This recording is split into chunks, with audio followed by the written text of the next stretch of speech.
All right, we ready? All right, guys. Hello and welcome. Thanks for joining us today. I'm here with my co-pilot, Debbie Morrow. Debbie, say hello. Hi, guys. Today, we're going to be talking about LinkedIn. We're going to dive in with Anthony Simone. Hopefully, I said his name right, but if I didn't, he can butcher my last name. We can go an eye for an eye today. That's fine. And Nick's here too. Nick, welcome, man. Thanks for joining us. So I want to get right into it so we can give you guys your day back. Anthony, I'm going to pass the mic to you. Introduce yourself. Tell us what we're going to talk about today, and let's get going. All right. Can you hear me okay? Yeah, sound great. Let me share my screen.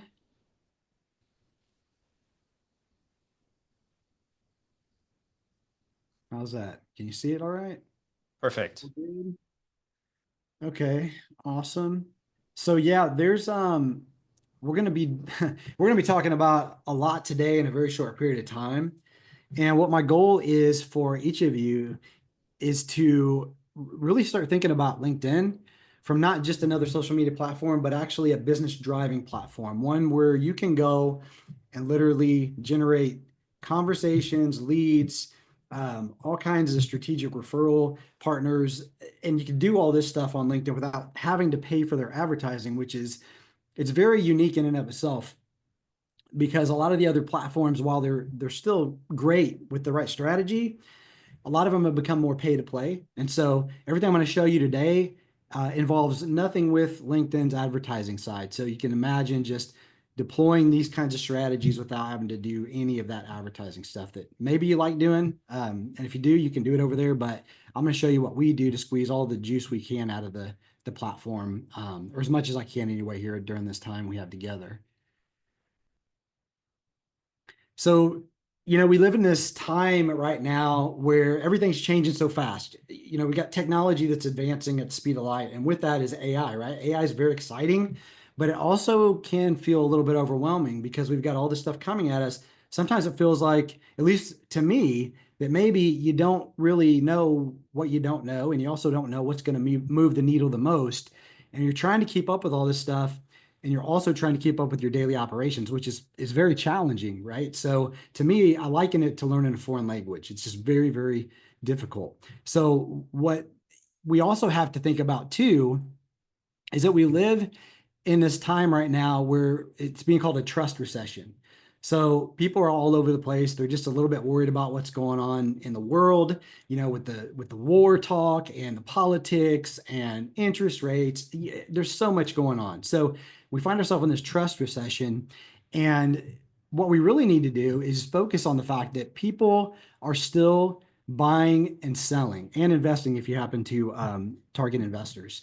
So they are out there. The key is to just focus on intentionally building trust, right? And so if I could boil this all down to one word, and you nailed it a lot early on here, Debbie, it's about building relationships, because with relationships comes trust. And if you have the trust, you have the keys to the kingdom. So my new mission for you all is to simplify, right? Focus on the things that build relationships. Because if you build a relationship and you build that foundational piece to your business, it doesn't matter what's going on in the economy, right? You're going to have success in a down economy or an up economy, right? There's just the money flows wherever the market is sort of headed. There's opportunity, right? You just have to kind of switch it up a little bit. And I've got news for you: higher end people, more affluent people, they buy what they want when they want, and they sell what they want when they want to sell. So if you have the relationships, you have opportunity to be in front of them and get that business. And of course, we're going to talk about how we do all that stuff on LinkedIn today. So here's the thing: most people, and maybe a lot of you on this call today, you think that LinkedIn is a place to go post a resume, a bio, a CV, or to look for a job, or maybe to hire somebody, right? And it's fantastic for that. That's what the platform was designed to do from the get-go. And they've done a fantastic job of doing that. But we use it daily to help our clients build an incredibly valuable pipeline of high-end buyers, sellers, and referral partnerships that pay loads and loads of money every single month. Now, when I talk about high-end clients and affluent people, if you look on the screen here, some of you may recognize William Hung, right? This guy was on American Idol. He's probably the most famous contestant that stepped on the stage next to, you know, the other idols like Carrie Underwood and Kelly Clarkson and those folks.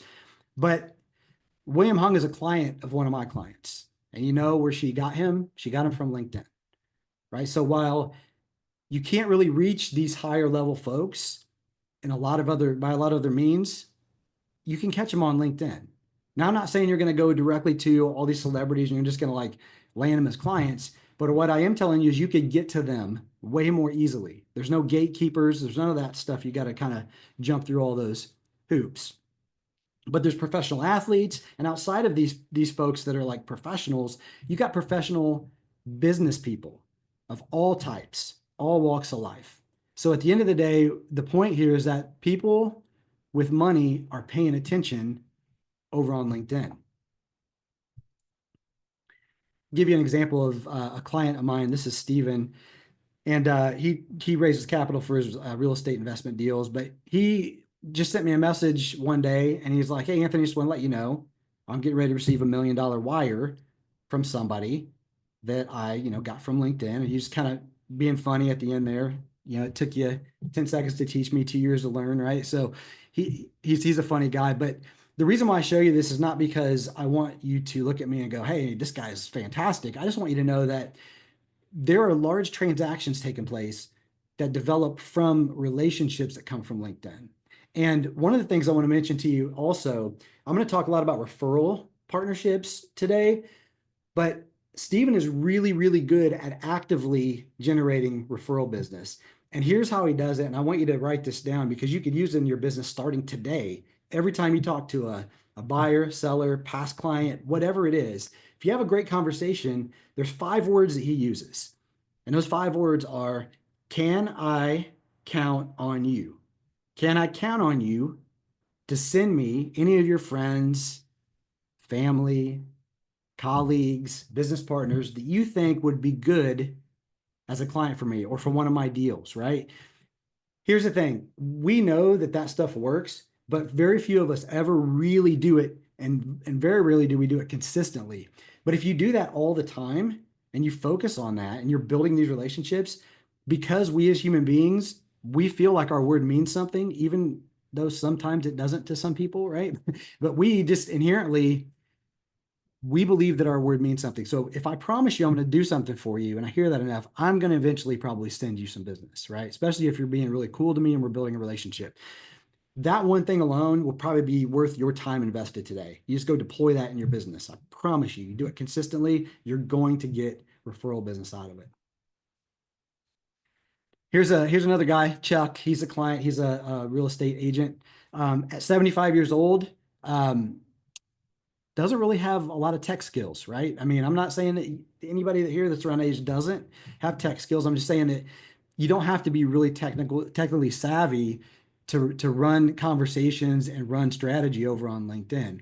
And this is just showing a couple big checks he got from deals that he landed from LinkedIn in a very short period of time. I'm not going to say the amount of time because then you're going to go, "Anthony, are you saying that I could get those kind of deals in the amount of time Chuck did?" And truth is, I don't know, but I'll tell you, like, if you run the play, then you're going to score some touchdowns. It's just how the game is rigged.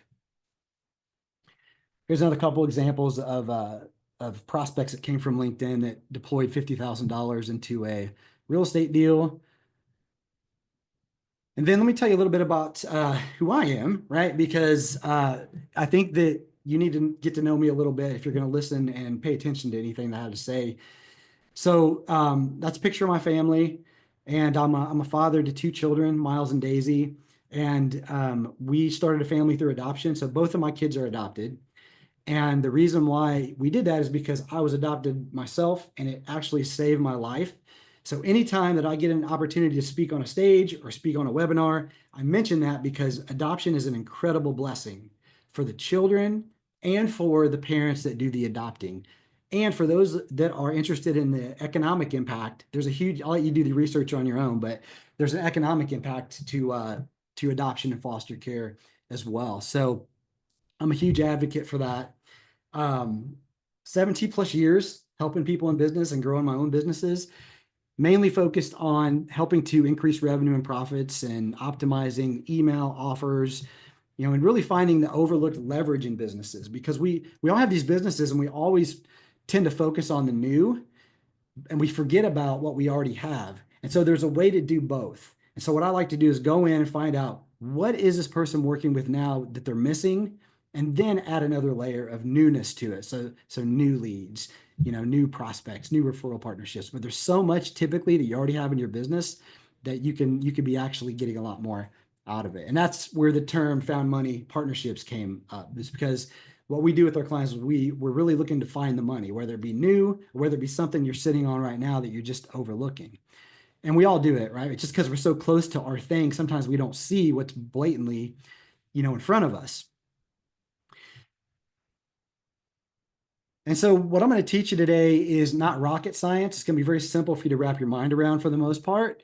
But for me, it was a lifeline, because I never thought I was going to be talking about LinkedIn to a bunch of real estate agents today, or helping, the more than 1,000 clients that I've helped. Never thought about that. But what happened is that for me, I by accident came across LinkedIn, or started using LinkedIn. And it was basically because I had a business that I had a business partnership that broke up, and it was a really bad breakup. And I won't go too much into the details, but basically what happened is I had a really good friend who wanted to go into business with me, and we started business, started going really well. My son had a near-death experience, one where I was actually giving him CPR, and scariest moment of my life still to this day. Every time I mention it, just like I feel that same emotion. I mean, he's a brand new baby. He was probably like 16 months old. I was giving him CPR, and at one point we thought we lost him. And so we ended up going to the hospital. While we were in the hospital, thankfully he's okay today. But while I was there, I asked my friend to let my dog out, and he went into my house because he lived nearby at the time, and saw some stuff up on a whiteboard for another business I was going to start. Didn't like it. Came up with a fabricated reason to why we needed to change our operating agreement. Signed it, didn't really read it. And effectively what it is, it gave away half of the business to him. And so I learned a lot of valuable lessons with that experience, because one was, read the darn document, right? Read the document. Even though I did trust him, I should have read it, right? And it was a hard time. Like there was times where I just cried myself to sleep. I didn't want to get out of bed. And mainly because I had $1 million a year business that just got stolen from me. And I thought I was going to ride that business off into the sunset, into retirement. So one day I just heard this voice, and it said, Anthony, like, you need to get up and you need to do something. So I realized that day that I developed this amazing skill set. I built this business, developed a skill set. I was going to go out and start a new business. I was part of this really high level mastermind at the time, and had a friend that heard about this while I was going through. He's like, Anthony, come over and check out what we're doing on LinkedIn. And at first I thought he was trying to help me get a job. And so I was not really interested in that. Not that there's anything wrong with the job. I just wasn't looking for a job at that time. And so I gave in, started kind of toying around, messing with LinkedIn, put some of my own sort of spin on different things, my own strategy. And here's what happened. Over the first 30 days, I had generated $60,000 in collected revenue, with another $60,000 in recurring. And all I did was combine LinkedIn with email. Here's the thing. I was completely unknown in this niche. It's a brand new offer. There were no testimonials, so nobody did say nice things about me. And I had no fancy or complicated marketing. It was just LinkedIn. It was some simple messaging that pre-sold a great offer, and a good old-fashioned telephone. This thing here that we sometimes remember can be used as a phone. And I use this thing to generate this business. And then at that point, I thought maybe I just got lucky, because we do get lucky sometimes in business and marketing, right? I went out, next 30 days, the exact same thing happened. Same results, same process, same strategy, same tactics.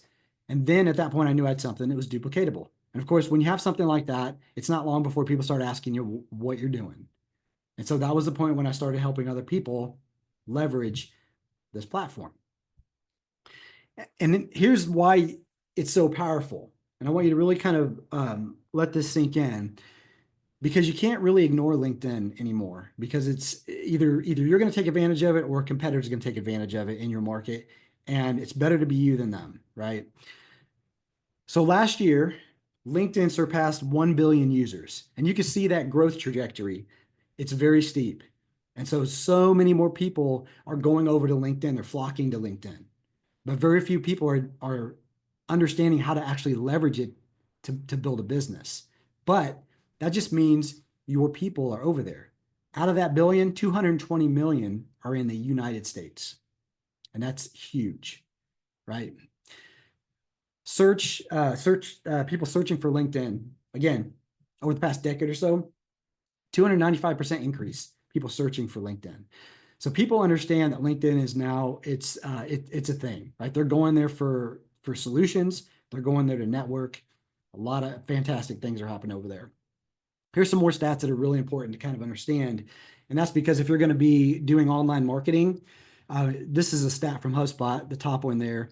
And they found that the conversion rates were 300% higher for B2B businesses than the other platforms. So B2B also includes targeting the higher end affluent type of clients, because a lot of them are either very high up in their companies or they own their own businesses. All right. Only on LinkedIn can you laser target doing a multi-layered approach. So you can title, how long they've been there, how many employees, all these things that you can sort of deduce what their income level is. They don't tell you what their income level is because that's a thing, right? It's a no-no. But you could get an idea. For example, if a dentist has been in business for 5 or 7 years, they're probably doing okay. And so you start using these things on LinkedIn, and you're able to get to those people you're looking for. 4 out of 5 people drive business decisions and have 2 times the buying power. So what that means is that, and I kind of summarize this all into what it says there on the last bullet point, and that is that people are going to LinkedIn for answers, solutions to problems, to network, to do joint ventures.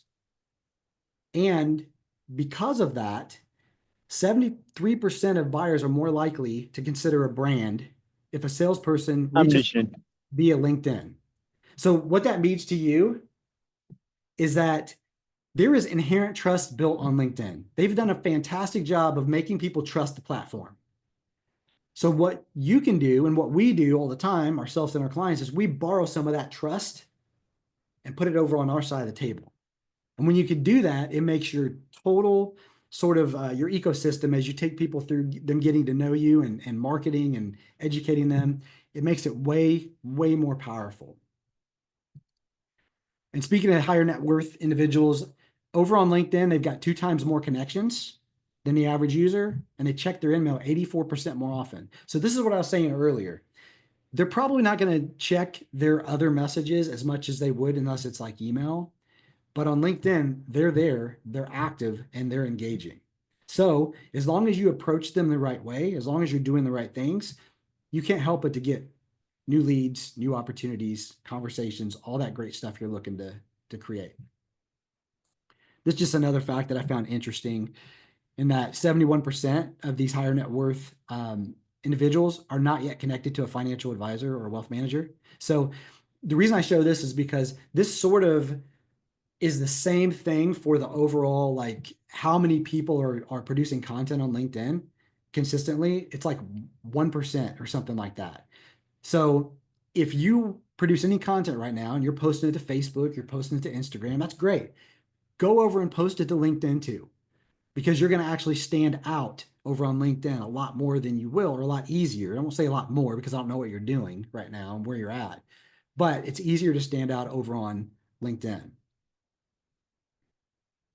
And then here's a good one. Those of you that know anything about SEO, the search engines love LinkedIn and they favor LinkedIn. So if you were to type your name in right now, and I'll let you guys do this on your own time, but you type your name in, if you've got a LinkedIn account, it's going to pop up on page 1. Oftentimes they'll pop up in the first position. The reason why this is important to you is that if you have a LinkedIn profile and you haven't logged in for 7 years and there's nothing on there, People are looking for you right now. If you meet them at an event, you meet them at a networking, event, or wherever you're meeting them, they're looking you up. I mean, there's statistics that show they bounce around looking at you all kinds of different places. But one thing that every professional knows is that LinkedIn is a professional network. So your LinkedIn profile is either working against you or for you right now. So remember that, because people do business with people, not companies or businesses. So they're going to look you up. And finally, again, if I haven't kind of beat this point up enough, they're not scrolling through your valuable business information to get to cat videos and their niece's silly wedding photos. They're there to have business on the brain. And because that's the case, you don't have to bust through that psychology, right? There's no like dancing around. I mean, as long as you're being cool to them, to the people. I always say cool to people, like, Anthony, why do you use the word cool? It's because one of my buddies has this thing he calls the coolness factor. He's like, the cooler you are to people, the higher the stronger your relationship is with people. So you just got to be cool to them, right? Don't tell them how great you are in 4 or 5 paragraphs of how great your company is and why they should hire you. That's not what you want to do. Okay, this is another good one. So this is what we call the 60-30-10 rule. This is worth writing down. So if you're doing any marketing online or if you're doing any kind of advertising, this is what we found to be very consistent for a number of years now. And that is that 60% of your success in marketing has come down to being in front of the right audience. The right audience. Then 30% is going to be, how is that offer structured? When I say offer, I don't mean like your real estate offer, right? An offer on a property. I mean, what are you offering somebody in exchange for them being willing to engage with you, right? Is it irresistible? Does it sound good? Does it feel good to them? And then 10% is wherever they saw it. Was it on a post? Did they learn about it on a phone call, on a webinar? And you can see if you get the first 2 right, you're 90% of the way there, right? The right offer and the right audience.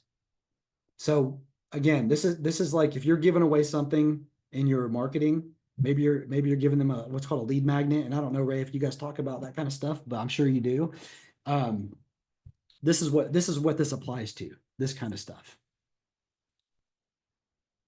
And then what's cool, kind of a side benefit I don't want to not bring up, is that if you're on LinkedIn and you're building targeted list and you're having people come through this process, you're going to find out who your most ideal people are, who are the ones that are bringing you the most business.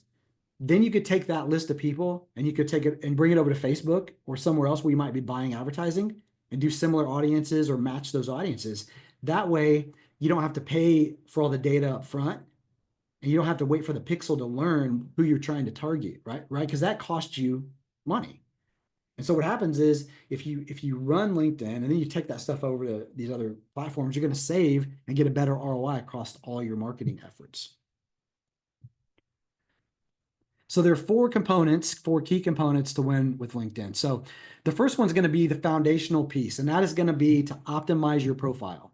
This is what I said a minute ago. If somebody sees you online, they go to your profile, it needs to be optimized and show that the lights are on, right? A lot of people, the lights look like they're off, but they're over here and they're talking all this great stuff about how great they are at business. And then somebody lands on their profile and they're like, their LinkedIn profile, and they're like, what's going on here? I thought they were a business professional. Right? So I only bring that up because you have a chance to change that today. So optimize your profile. And we're going to talk about the main areas today, which are going to be your cover image, your profile picture, your headline, and your about section. If you have those 4 things kind of dialed in, you could start doing the other stuff we'll talk about here. And that is where you start to target your ideal prospects. So we do this through what's called second-degree campaigns, industry group campaigns, and events. And we'll talk about that more here in a moment. Then we want to build value with a conversion mechanism. What's that? That's basically using something to educate them and convert them from they don't know you to, hey, let me give you my email address, my contact information in exchange for you educating me, right? And to do that, you want to bring them insight. A lot of people, what they do is they create something just to create it. And they create a lead magnet and it's not very good. It's not valuable information. And what happens is somebody gets that and experiences it, and it kind of hurts your reputation, right? Because if you would have taken time to create something that's really powerful that brought insight, it would change the way that your relationship starts on that front foot, or that first, getting off on the right foot. So using free giveaways, webinars, all that kind of stuff. You could also book a call. Like getting on a call with somebody is, I don't know why. I mean, I do know why, but a lot of people, they're just adverse to that these days. But getting on a call and getting to know somebody is so powerful. And because a lot of people aren't doing that these days. That's different. And then what you want to do from there is continue the conversation outside of LinkedIn. What we're doing with LinkedIn is we're borrowing the trust. They're kind of like the leased platform. So we're leasing it. We're going to bring those people over to the one we own, which is our email database. Because once they're in your email database, you can do all kinds of stuff. You can call them, continue to nurture them, bring them insight. And a lot of magic happens on the back end of that. But because you started off with LinkedIn, there's a certain amount of trust already there. But what you're doing here is you're building an owned traffic source. You own it. And that can go with you anywhere because they could change the rules at any time, right? Facebook's changed the rules a lot over the years. So you just want to build that, because that asset, that's your asset. The people are the asset. And then what we do when we communicate with these folks, we use an acronym we call CEC. And that just stands for connect, engage, and convert. So connecting is where we start an outreach process. So what does that mean? I'll show you here in a minute. It means we're going to decide who you want to target. And then we're going to create a list of those people, and we're going to start reaching out to them. So it could be sending a connection request, and I'll show you some other cool ways that we do this, but we'll just use connection request for an example. So you send the connection request, and once they accept, the next message is to get them to engage. And that's where we'll give them something of value. We're not trying to get into the whole, I do all this great stuff, you should just hire me. This is where we're going to give them something. So think about a valuable lead magnet. You give them a webinar that you can invite them to, but keep it insightful and educational. And then we're going to look to convert them. So we've got them from LinkedIn, gave them value. We've started off on the right foot. Now we're adding them to the CRM. We're continuing to email them, call them, do webinars, make other offers, and just make sure that we are keeping in front of them. Because here's the thing, the statistics show that 50% of all businesses stop following up after the very first attempt. So that tells you if you follow up at least 2 times, you're better than half the competition. And if you continue to follow up, the stats also say that if somebody raises their hand for something, they're somewhere between now and 18 months from making a decision on that. So the goal is for you to be in front of them, bringing them insight, nurturing them, and then harvesting when the time's right. Because if you do this the right way, you don't have to compete with the other people in your marketplace. You know why? Because you have the relationship. And guess who gets to find out what they're thinking about doing before they even list or want to buy? Right? You'll know that information. It's almost like having a crystal ball, I guess you could say, or the closest you could get to it. But again, the key is to keep that conversation going and just make sure that you're nurturing those relationships. And here's one of my most favorite ways to leverage LinkedIn, and that is through strategic partnerships. And this is where we borrow other people's audiences. You can have massive leverage with this. So what you're doing here is you're basically taking advantage of the fact that somebody else has taken all this time, money, energy to build their audience, right? They've got these audiences, whether it be their client base or just a list of people that they influence. You want to get in front of them, right? Because what happens is you create something that's valuable. So let's say you create a webinar and you're going to teach them something valuable about real estate, something insightful. If you could bring that content to somebody that has an audience, you're not selling them anything, right? You're not hard closing them on, anything. You're just bringing value. You're making that person look good because they brought that audience value. They're making you look good because they endorsed you to bring that information into their audience, right? The audience has a positive experience and there's value there. And now what happens is you can't help but to get endorsed warm referrals from that. We see it happen all the time. You know, it's kind of like podcasting, but you're just going directly to somebody that has an audience. They don't have to have a podcast for this to work. Although there are a lot of podcasts on LinkedIn, we use that strategy a lot for that too. But I want you to think about like CPAs and insurance agents and, you know, loan officers and, you know, anybody that could be an incredible referral partner for you. And there's a whole bunch of them out there. And when I tell you that a lot of people are really just, they're doing a poor job, like I see it every day. There's so much opportunity to be able to create these relationships and keep the competition out. Just a little bit of effort. Right. So, you know, again, we like using a webinar model because it's easy to educate people that way. And we also have something we call the referral engine. And that's something that our clients get to use. It's a tool where they get to leverage us to deliver those insightful webinars to their referral partners or prospective referral partners audiences. So I want to look at this, just take have you kind of look at this little screenshot on the right, because this drives the point home. If you can develop relationships with CPAs, so this is a CPA client of mine on the right. This is a real conversation that we helped him generate. This person came back and told him basically that they're getting ready to sell their businesses and they were going to have like 8 million or whatever, some dollars to start investing. The point here is that CPAs know their clients better than anybody. So you can bet that they know when their clients are going to sell, when they're thinking about buying, and what's going on in their lives.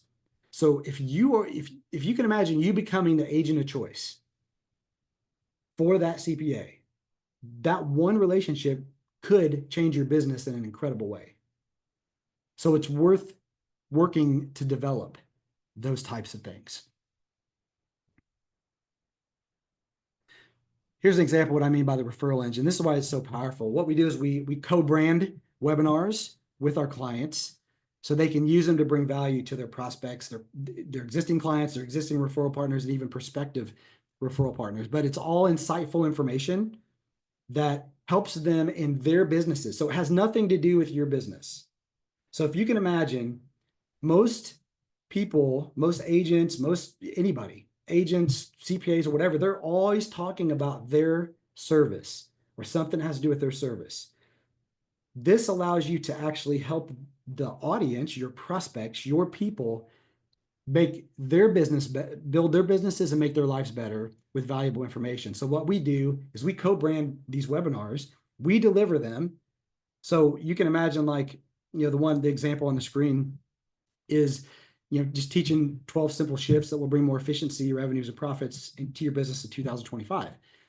We give them a post to put on social media. We write the email. They can send the email out. It drives all these people into this webinar. Those people have a great experience, very, very, very good content. And now the relationship is built even better. And these people, here's what we're seeing. When our clients pick up the phone to call these folks, they pick the phone up because they're delivering value to their audience that has nothing to do with their business.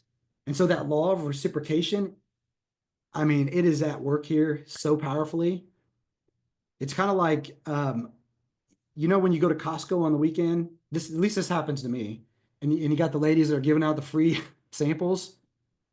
Every time I go up to get one, I take a bite, I'm standing there, and then that feeling of awkwardness comes over, and you're like, oh, I'm going to have to buy one of these, but I don't want to. I just wanted a snack. It's super powerful. So as you start to help these people build their businesses and make their lives better through content that you don't have to produce, they're going to naturally start sending you more business because you're helping them without asking them for anything in return. This is a crazy thing. We see it. It's so powerful. So point is, you want to focus on what's in it for them, right? What's in it for them? Because if you help them, you're going to be top of mind when somebody in their network needs what you have to offer.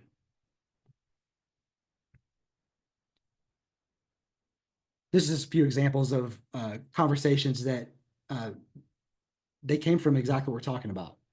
These are people with big audiences that our clients are able to get in front of with their offers, their information, that kind of stuff that you can imagine is very powerful if you get yourself in front of these people and give them a positive experience. This is the podcast, a couple examples of podcasts that clients use our strategy to get on. But podcasts are great too because they build authority. So here's the other thing. Talked about your profile showing up on page 1. When they type your name in, if you're on podcast, that stuff pops up in the search engines as well. So really great way to build authority, because people think that if you're on podcast, even if the podcast doesn't have a large viewer audience, it positions you as an authority. Does that make sense? Just anybody shake your head if it does. Okay. It's a subtle thing that you can do, and there's all kinds of podcasts that if you approach them the right way, you can get on them, and man, they're just fantastic. So the idea is, again, to become the go-to real estate expert in your community.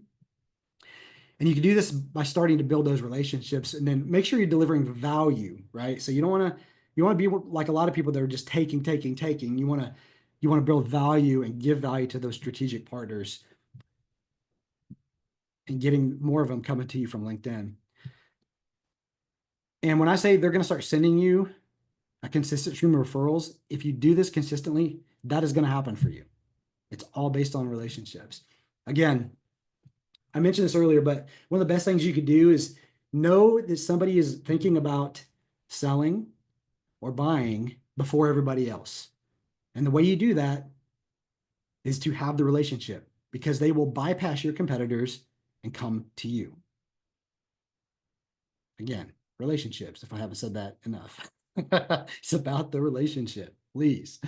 Because I don't want you to get on LinkedIn and think, oh, you know what? I didn't get a bazillion leads in 30 days. Well, this is about quality. It's not about getting a bazillion leads. Right? It's about getting the right. I'll tell you what, I'll just keep going. Or unless you want me to pause for a minute. No, it's okay. We'll figure it out as we go. Okay, it's all good. So this is a question I like to pose to you. What would happen in your business if you committed to have just 3 conversations per day with prospective clients and or referral partners? 5 days a week, 3 conversations a day. If you think about that, as you kind of expand that over a full year, what if you only converted 20% of them? Which you could do if you're doing this the right way. Converted 20% of them to sending you business or doing business with you. It's a game changer. And I think we get so caught up in all the stuff going on around us, right? The new strategies, the new AI and everything else. That stuff's all great, but these basic things, they can move the needle so much in your business. So real quick, before I hop into I'm going to share some actual screenshots and things of inside my LinkedIn account. Hopefully that QR code will still scan with the artwork. But if you want to get access to a LinkedIn guide that we have, this is basically walks you through every step of the profile. We're going to go through as much as we can here. So we've got the 4 main parts, but there's a lot of other areas of your profile that you can dive into. And we want to give you an opportunity to get that guide while we're here, because it will help you to, it'll definitely help you to optimize every part of your profile and not just the parts that we're able to get to here today. So maybe somebody could test that and let me know if that's working for you. I'll scan it and drop it in, Anthony. Okay. It works. It's all good. Okay. I think we got whoever crashed our party out of here. Sorry about that, guys. Okay, no worries. I've seen worse, so it's not it's all good. Yeah, so again, questions if you have them, we'll have some time for questions too here. So everybody get that wanted it? Okay, cool. So did everybody get that for now that wanted it? If not, Ray, you're going to put it in the chat anyway, right? So okay, we're good. We'll come back to it if we need to. Okay, so as I mentioned earlier, there are 4 key components that we want to talk about today. One of those is your profile. So there's 4 main areas on your profile that I want to make sure that you have dialed in before you start doing this extra stuff that we're going to talk about here in a moment. So the first area is going to be your cover image. That's just right here on the top of your profile. The reason why this is important, and why, even though you might be thinking, oh, this is elementary, it is so important in the world we live in today, because our attention spans are so short. And also, it's a fact that we remember about 20% of what we read and 80% of what we see. So for that reason, we want to make sure that we have a really good cover image. And I don't mean like good, it has to be real fancy. I'm talking like, what does it convey about you? Right? Because you want to make sure when people land on your profile, it's the first thing they see, that it speaks to who you are, what you believe in, and what you do. So for me, I'm a family guy. And I love my family. Everything I do is for to teach them how to live right, be a good example, or provide experiences for them. And so if somebody lands on my profile and they go, you know what, I'm just not into that stuff, I'm okay with that, because I don't want to work with folks if it's just going to be short-lived. I'm looking for longer term relationships because I want to be able to bless people for a longer period of time. And we only have so much energy, right? Almost so much time in a day. So I want to push people away that don't like that and pull more people towards me they do resonate with that. And that's what all good marketing should do, by the way. All your marketing, because you can't serve everybody. I think a lot of people, they get caught in that trap of they're like, oh, I'll work with anybody. But again, pretty soon, and those people that feel that way, come back in about, after you start doing this stuff we're talking about today, come back and talk to me in about 12 months and tell me if you feel the same way, because you will eventually start realizing that you only have to work with the people that give you that warm and fuzzy feeling. You don't have to take everybody on, especially if you're doing your marketing correctly. So cover image, I love quotes. So for me, the one thing that I'm really big on is people and results, the two things that matter most. So I want people to know that about me right away. Okay, because it sets me apart. Like I'm not just looking for your money, right? It's not about that. It's about the results in you, the people, because the people are the asset. Okay, so that's your cover image. It's very easy to create these days. So canva.com, you go to Canva and you could pull up a template. It's funny because I've been talking about Canva for like 10 years or something like that, right? It's been, I don't know how long they've been in business. I could be wrong, but I think it's like ever since I've been doing like, these webinars about LinkedIn. And I started sharing that with people and everybody would be just so blown away by it. But now, it's like they got commercials on Hulu and everything. Everybody knows about them, but still a valuable tool because they've evolved so much over that time. But the point is, if you want a good LinkedIn cover image, very easy to create over on Canva. Okay, so that's number one. The second area is going to be your profile photo. Again, this seems like a no-brainer, but I'm going to bring this up because no offense to anybody again, but the real estate agent market is known for not having pictures that actually look like they look. And I want to challenge that because we live in a world now where authenticity matters more than anything. Even the average Joe knows what a chatbot is these days. So, and there's commercials, right? Have you seen the commercial where there's two people answer the phone, they're actually human and they're like debating, like, prove to me you're not AI, prove to me that you're not AI. And it's like, we live in that world now. So these little things about coming across authentically, they are small hinges that swing big doors. There's a compounding effect. You want to come across very authentic. And one of the little ways you could do that is have a picture that looks like you look now. Okay. I'm not saying don't have it professionally done. Just, not all these filters and everything. Glamour Shots was amazing back in the day. And I liked them, right? I mean, but they're in the 90s. And I seriously, to this day, I have people that come to me and they still have a Glamour Shot. So again, make sure it looks like you. And you can take a picture with your phone even these days and it look good, right? It's not hard, but I would say, other than it looking like you, smile, let that photo be zoomed in enough to where they could see your eyeballs. Because if people could look into your eyes and they could see your smile, that's another small little psychological thing that helps build relationships. I've had people come to me and they're like, Anthony, I don't smile. And I'm like, well, I don't think I can help you. I mean, I don't think I can help you. You got to be able to smile. So cover image, profile photo. Let me get back here.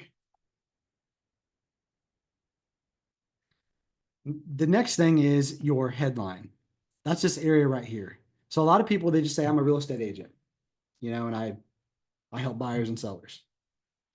This is your opportunity to actually create something that is very attention grabbing. And the reason why you want it to do that is because as you start reaching out to people, they're going to see two things. So you send a connection request, they're going to see your profile photo and they're going to see your headline. So those two things combined need to grab their attention. So for me, I'll explain mine and I'll give you one. So mine is, it's got a finger pointing to the right and it's got an acronym. The reason why I use that is very strategic. I know that we in the United States read left to right. So I want to point people that way.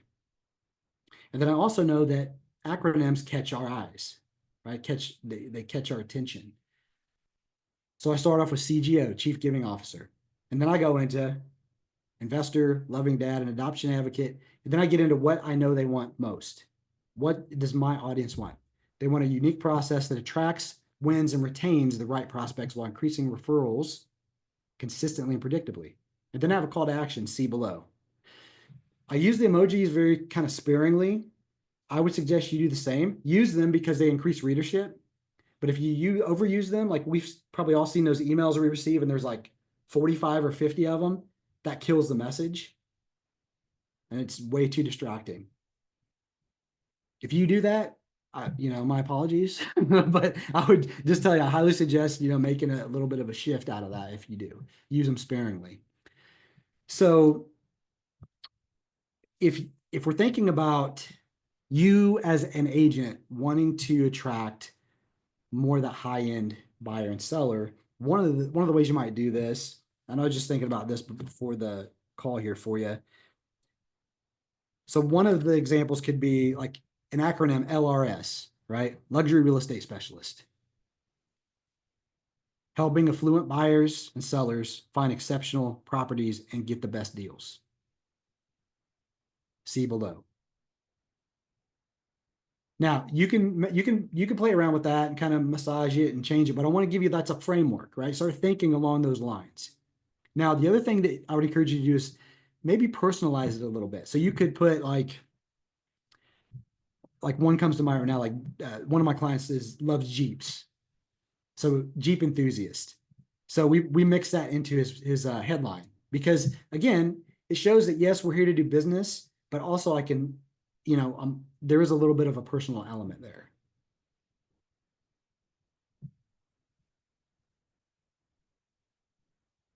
And so that's your headline. Everybody got that? Was that helpful? Good. All right. Now, once you have that headline, we go to the about section. The about section is where we can really open it up. Got like 2,600 characters or so to be able to, this is really where you want to create kind of a selling angle. Like you're selling who you are, but in a very, not in a braggadocious way, not in a hypey way, but you're wrapping into this description what you know is really important to your prospects and clients, right? And so you want to kind of think about that for a minute.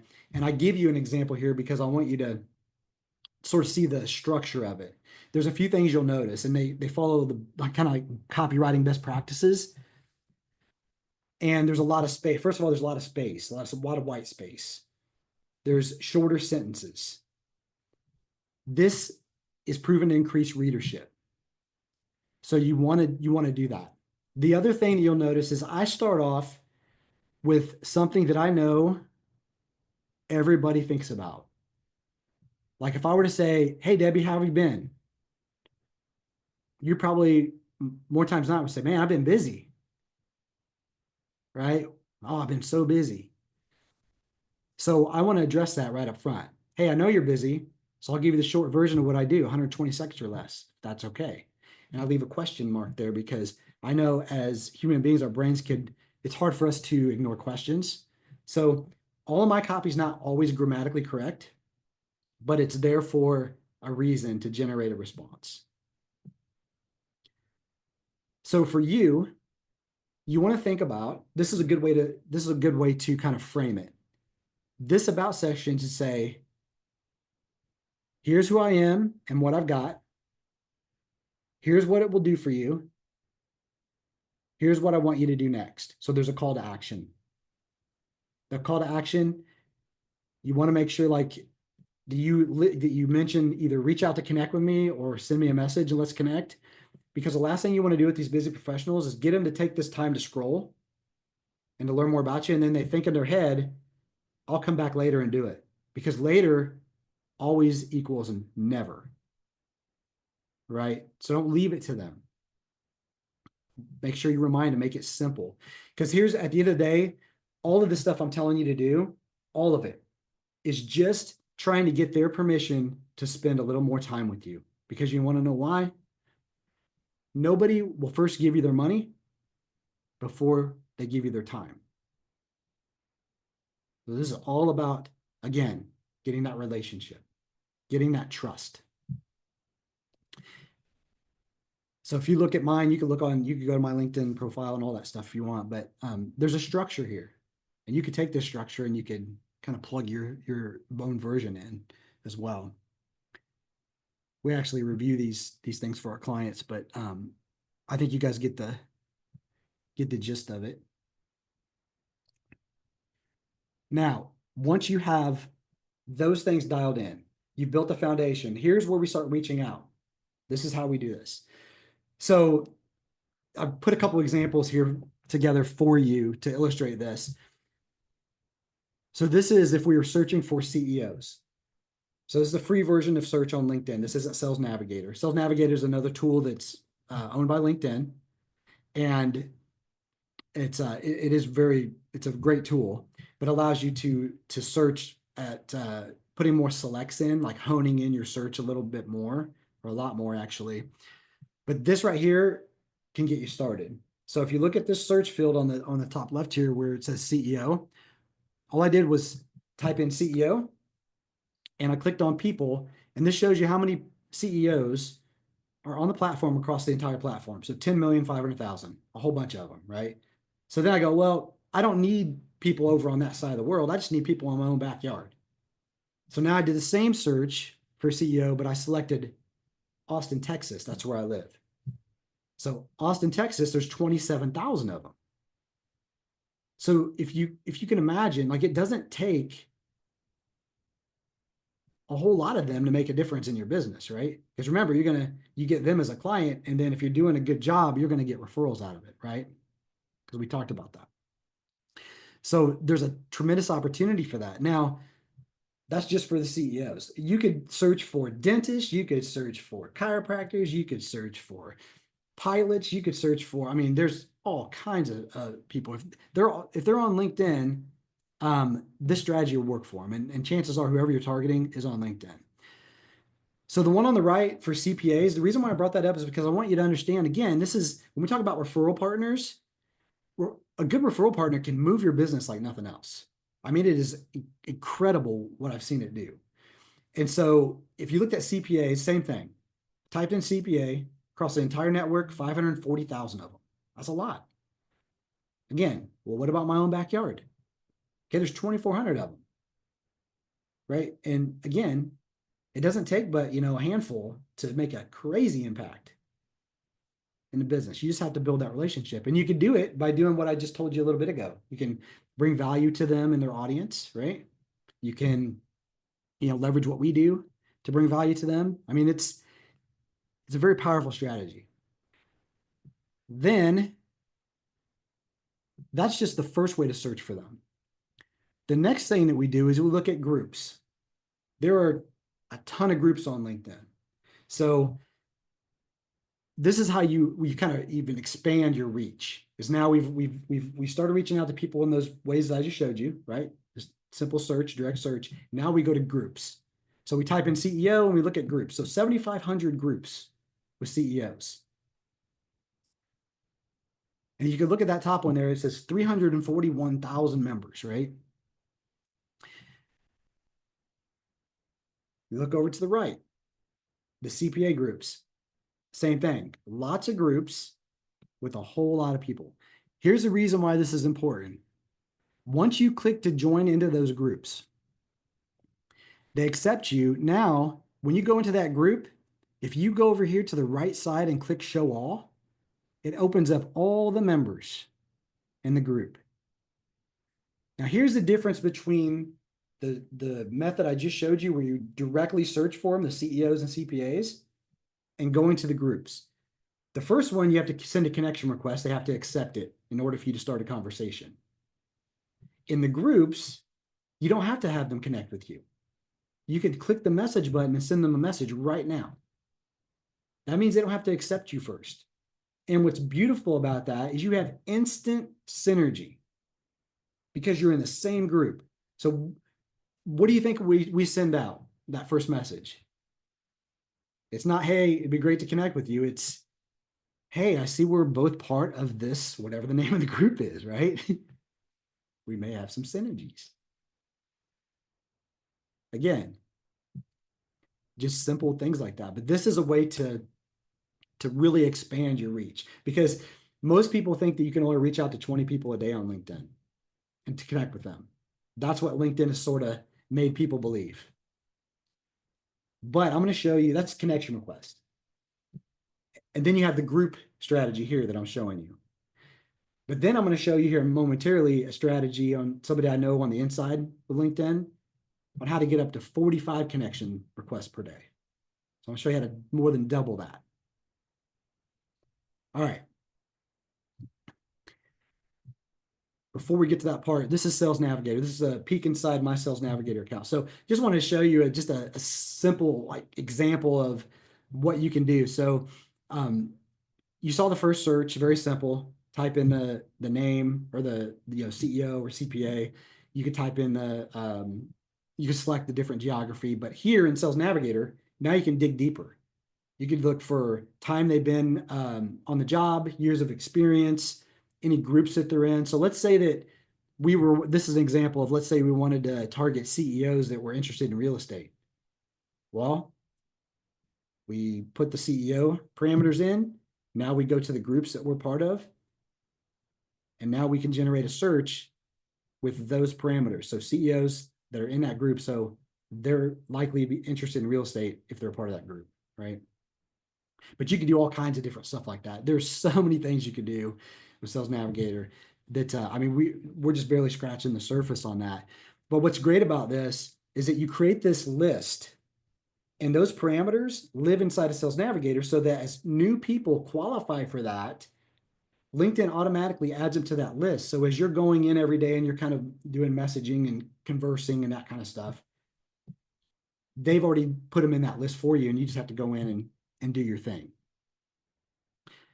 So it's a really, really, really great tool to have. Definitely worth it. So the next thing is messaging cadence. So what do we do when we reach out? So the first thing with the connection request campaigns is we send the connection request. And then one day after the acceptance, we send that valuable giveaway to them we talked a lot about earlier, right? So it's like a value message, and it comes with a PDF or a guide so that we can gain an email address, or we announce it, right? We say, hey, we've got this thing. You might find interest in it, blah, blah, blah. And then they'll let us know. If they do, we get their email address and we send them the guide. So 2 days later, we'll offer to send them an invite. So if they want a checklist, let's say, on a specific topic, and now you've got a webinar that goes deeper into that topic, there's a good chance that they may want to learn more. And so we'll invite them to a webinar, because on LinkedIn, you can do events now, and events could be webinars or live events. And we are so active on that. We do so much promotion on events. It's just an incredible opportunity to leverage a newer feature that they've put out. Then after the event, we'll want to make sure to keep them engaged, right? So we want to either get them to book an appointment or compel them to opt in if they haven't yet, because it's all about getting them into your database. Your database is where you want them to go. And then once they're in the database, you can continuously follow up with them, bring them more insight, and make sure that you are in front of them so that you're the one that they look out for and reach out to when they're ready to do some business, or know somebody that's ready to do some business. So here's the part I was telling you about how to get from 20 to 45. connection requests per day. Again, this is a little secret that very few people know. This is how you build up to 45 without getting put on the naughty list. You start off with 5 today, and then every 48 hours you add 5 more until you get to 45. Then you've got 45 new connection requests every day. Well, that's just one campaign. I mean, think about that. Like over the course of a year, I mean, if you're doing this the right way, it's a business changer. Then you've got 100 group outreach messages per day. Please don't go into your account today and start sending out 100 messages. Start small. Build up a natural pattern of behavior for the next, 2-3 weeks. Start with a few, 5, kind of randomize it. By the way, don't be the person that's like, hey, I'm going to send the same amount every day, because that looks like it's automated. You want to randomize it because you're a real human, right? Doing real business. If you do events, so events, 100 event invites per day, you probably get up to 150, but let's start again, a little bit smaller. And those event invites, I told you about the referral engine we give to our clients. We let them leverage that on the event feature for their LinkedIn profile, because it works really, really well. And what's great is they get a list afterwards of everybody that registered, if they attended, if they didn't attend, how long did they attend, so you can have a meaningful conversation with them, right? Whether it be by email or calling them. And then keeping up with the responses. This is another thing. As you get going with this, you are going to have a lot of activity and a lot of conversation. So you just want to make sure to create some best practices for yourself. Maybe an hour in the morning before you get everything going, catch up on your inbox. Maybe before you hang it up at the end of the day, do another 30 minutes or an hour. Just manage it and keep up with it. And then just rinse and repeat. And I'd be remiss if I did not talk about what you should not do. Okay. So this came from a CPA and came right out of the gates with what would have had to happen for you to consider changing accounting firms. And what I heard was, so Mr. Simone, what would I have to do to get you in this car today? And I was like, that's not going to work. Right. So, but the thing about it is that LinkedIn is full of people that do this. And I hear people say either, you know what, I want to do LinkedIn, but I don't want to be like all of them. And I'm like, well, then don't. Then don't be like them. Because what we teach our clients to do is to be conversational and relational and value-driven and insightful. And if you do that, you will stand out even more, because everybody, or not everybody, but most other people do this. So don't be that guy. But he is a great actor. Unless you're an actor, then be that guy, because he's really good. Here's another one I got that was like, give me your money. Hey, Anthony, we've never met, but give me your money. So you don't want to do that. And then here's a little note about personalization. So Rob Dyrdek, who is a ex-professional skateboarder, major clothing brand, this is a tribute to his wife. It was like their 10-year anniversary. And you know how they met? Through DMs. But you want to know how he approached her? He didn't approach her and say, hey, you look really good. You're really pretty. We should go out. Can I just take you out? No. He saw that she was trying to save puppies and dogs at the local shelter. So he reached out to her and said, hey, what if we leveraged my celebrity? We leveraged my following. We got a helicopter, and we brought awareness to these for these pups to get saved. So he went to her with what was important to her, right? Focused on her. And 10 years later, he's given a tribute to her. So don't underestimate the power of that personalization, because it's huge, especially in the world we live in now where AI is everywhere. And something that my mentor taught me a long time ago that we've kind of really hammered into your heads today is that success moves at the speed of relationships. And so I keep this in front of me all the time because I too have to be reminded sometimes, right? It's about the relationship. All right. So that covers everything that I was going to cover today, Debbie and Raymond, but I want to give everybody that didn't get this an opportunity to grab the guide. And then if you want to do some Q&A or whatever you want to do, I'm open to it. But hopefully everybody got some value today because that was the main objective.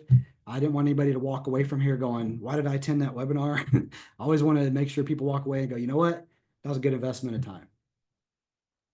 So Anthony, I have a question right off the bat, and I know that we chatted recently, and like I thought that I had figured out how to max out my LinkedIn invitations per week, and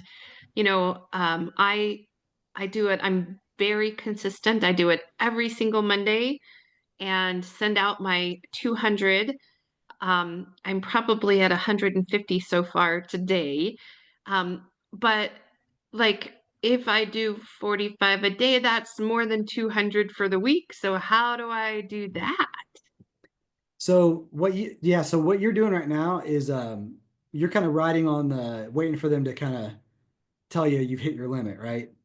Correct. Yeah. So I would probably not do that. I would switch to this because if you do this and you do it randomly, you get more out of it. And that's just your second degree. That's just your connection requests. That doesn't include anything you do in groups. So as you start to build up your activity, it's going to look natural. So I always tell people the first 30 days is it's like I got this done for you agency that I very rarely ever have openings for. And so, but I tell people, no matter what you do, you have to build up a natural pattern of behavior. Because if you go in there and you do all the stuff that I just showed you today, and you do it at maximum limits, LinkedIn's going to look at that and go, that's not how Debbie has ever run her profile. But if you take the next 30 days and you do it like this and you build it up, they're going to look at it and go, okay, you know what? She's been doing this. She knows what she's doing. She's a real business, right? She's not on here just doing all kinds of willy-nilly stuff and spamming people and this and that. So they're going to give you a little bit more favor. And if you have Sales Navigator, they'll give you a little even more favor because you're paying them something. So having Sales Navigator, will that increase even more the amount of connection requests I can send? So it won't necessarily do that, although it might, because they don't ever tell you everything, right? But you can bet that they're going to give you more favor because you're paying for their tool. And so they don't want you to go away especially if you're operating in a very ethical manner.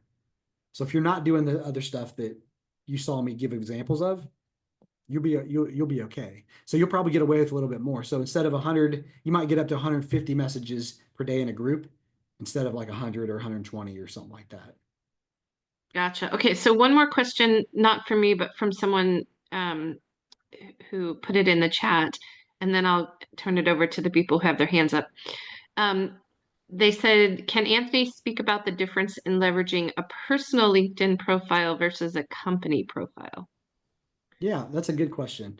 So, so I would say it doesn't hurt to have a business page. Just gives you another opportunity to you could share your content across your business page to your personal page. But the reason why you want to have your personal page doing the stuff that I'm showing you to do is because you're reaching out as a person. If you're on your page, you're reaching out as a business, and there's just a little bit of a, there's a little bit break in the continuity there, if you will, and you can't do all the stuff. Plus, you can't do all the stuff that I laid out on your business profile. You do some of it, not very much, but it is good to have because it just gives you another spot to be able to repurpose your content if you're doing any content. Gotcha. Thank you. So Jackie, you have your hand up. Thank you. Thanks, Anthony. So I have two questions. First of all, when you say Navigator, is that the same thing as what I guess I used to think was like professional account with LinkedIn? Yeah. Where it was like you paid, is it the same thing, or did they call it something different, or is it something else? Yeah, what you need to do is just make sure that you have Sales Navigator because it was different before, and I don't know how long you've had it, but Sometimes it takes you just sending an email to support and letting them know that if you don't have the Sales Navigator version, that you want them to Okay. switch you over to Sales Navigator. Yeah, I didn't have it. My husband actually had professional, but then he stopped using it. So that's why I was just curious. And here's this kind of a silly question, but maybe you have a good answer. So I noticed one of the biggest problems with LinkedIn for me is that you can never get anybody's phone number. And I'm a big believer in, like, I'm not one of those people who is afraid to make a phone call. So I would prefer to call instead of email.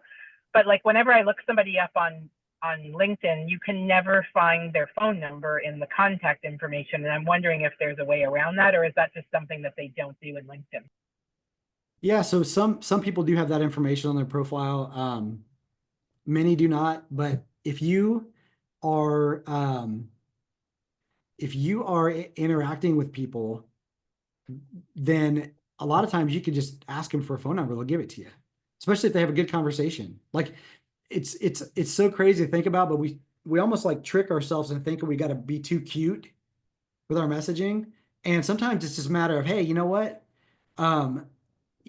Raymond, I saw you doing some really awesome things. I'd love to just like buy you a virtual cup of coffee and just have a chat to see, learn more about how awesome you are, right? Just something like that. Just it'll blow your mind to see what could happen if you just made it simple and direct. So I don't know if that answers your question necessarily, but the other thing you could do is if you start building these contacts, and you can go in and download your data from LinkedIn, and then you could do skip tracing if you want, and you can pick up the phone number there.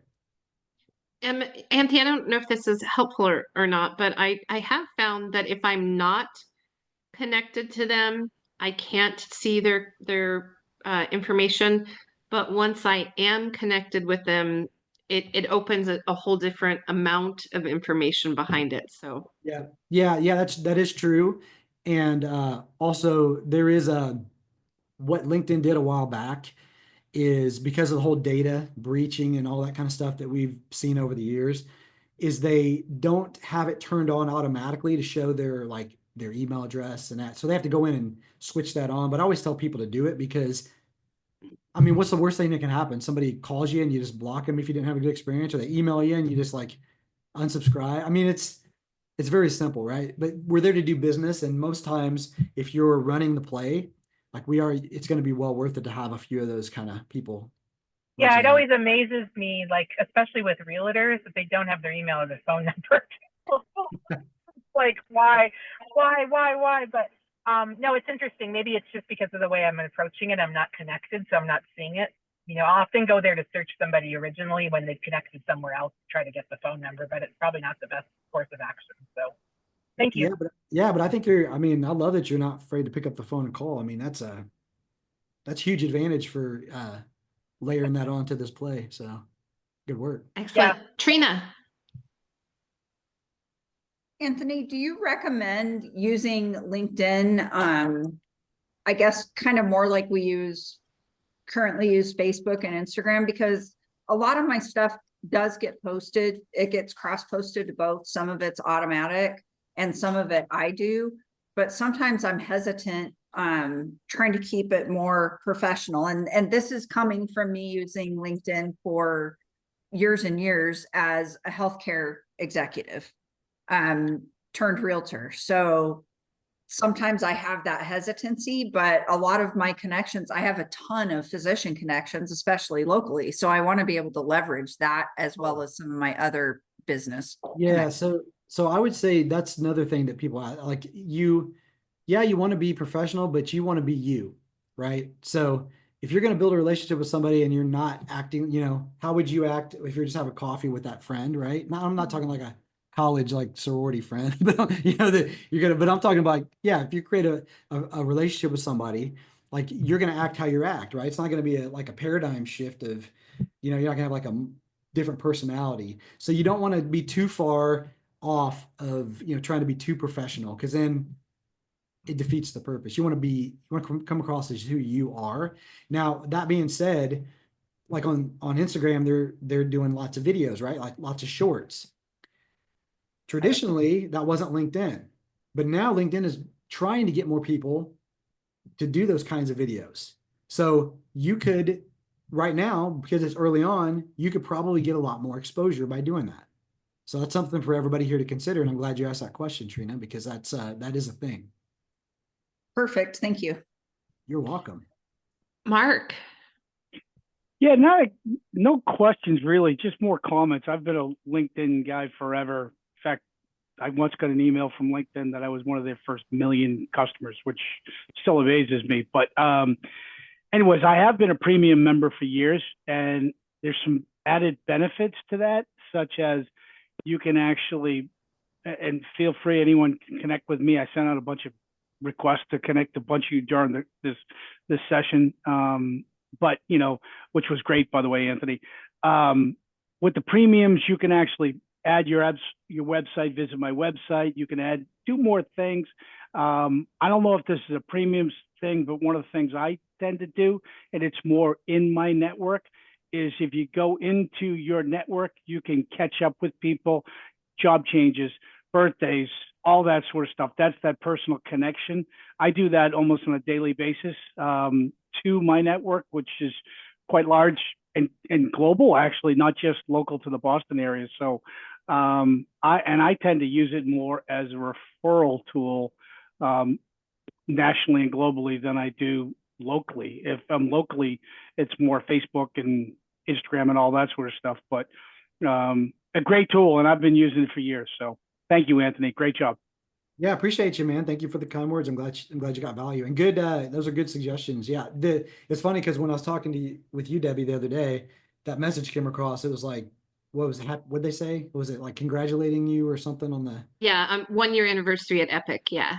Yeah, I'm like, most people they waste that opportunity. I'm like, hey, get in there and like, let's get a conversation going with that person, because now they're the ones that reached out to you, right? So it's very easy to leverage that for your gain and to create a conversation that could lead to something meaningful out of that. Yes, thank you. And Anthony just helped me tweak, because I certainly always take advantage of that, but Anthony helped me tweak the message enough to get more a back and forth conversation going, which was important. So thank you, Anthony. Amy. Amy, Yeah. you're talking, but you're muted, honey.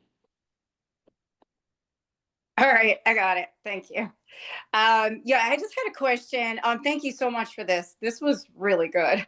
I had done this huge LinkedIn course kind of thing earlier and actually got a lot more value out of this than I did that. But I did have a question about what you had said about sending the messages to groups and so on.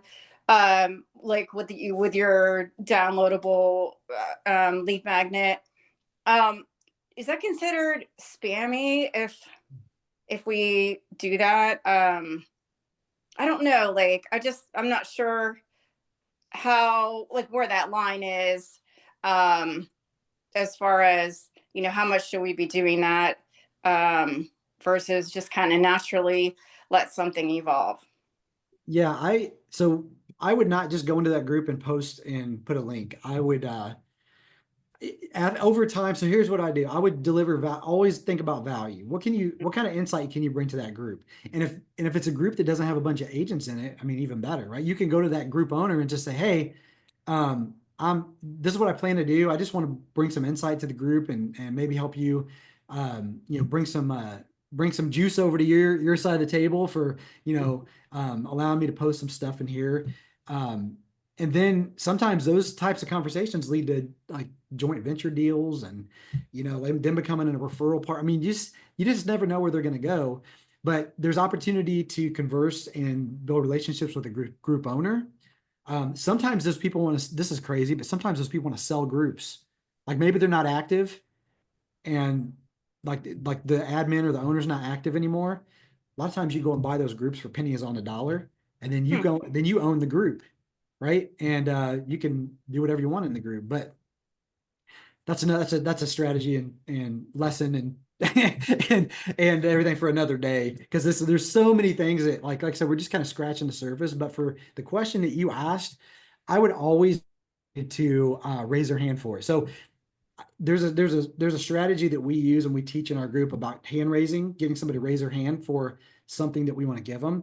And so we would create the post about that and let people request it versus posting a link. But even then, if it's not your group, I would probably get some, I'd get permission, because I'm not a big fan of going into groups and doing the whole do it and then ask for permission later, because sometimes later you're already kicked out of the group and you're done. So it's not worth doing it that way. But taking them from the group through a conversation and offering them something, there's nothing wrong with that. Right. Okay. Nothing wrong with that. All right. Thank you. You're welcome. Thanks for the compliment too. Hey, Anthony, I just wanted to say thank you. This was awesome. I'm going to let you guys wrap up while I go collect my children from where they are. But thank you so much. This was awesome. And after you guys are done, I'll get all of this processed and the replay will be uploaded and available by this time tomorrow. And we'll let everybody advise. But thank you so much for all of your generous time. This has been awesome. Yeah, absolutely. It's an honor to be here, brother. So Anthony, I agree. Thank you so much for being here. Is there, I know you gave us the link to download your or to get your guide. Is there anything else that you might want to share with us? Other ways to connect with you, perhaps? Yeah, you can connect with me on LinkedIn, or if you is that what you're talking about, Debbie, or do you? Well, I'm understanding that you might have your own Facebook group. Is that Yeah, so we do have a community that we are actually launching, because I used to teach lots and lots of real estate professionals how to do this the right way, and then I got into just doing it for them. But I can only, we're full most of the time, so we want to help other people. So we are actually bringing this opportunity to people to be able to work with us and to be able to see everything that we're doing with our done for you clients, so that they can either do it themselves in their business or have like one of their team members help them deploy. But we talk about LinkedIn, everything we do on LinkedIn. There's so much more that I just don't even have time to get into with y'all that can make a huge difference, in your business. And then there's, and we're talking everything from LinkedIn to how to do email properly. And I mean, you name it, there's all kinds of stuff. But we do have a community that we're relaunching. We just started accepting some people in. So, there's a handful of people in there already, maybe 20 or something like that we're kind of in the early stages, but it's going to be really, really great for the people that come in, for sure. So do you or Melanie or Nick, somebody have a link that you want to put in the group where they could find that? Yeah, and so Debbie, I talked to Ray on this. We're also gonna put this in the school community that we have. So we'll get that back out, because we're gonna probably be active educators on this moving forward inside the school. So if you're in school now,